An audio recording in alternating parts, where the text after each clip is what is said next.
Guys ये home remedy है गला खराब होने से।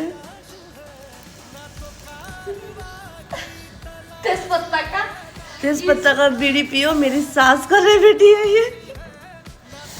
इस जड़ी बूटी का चाय है। तुमको पता नहीं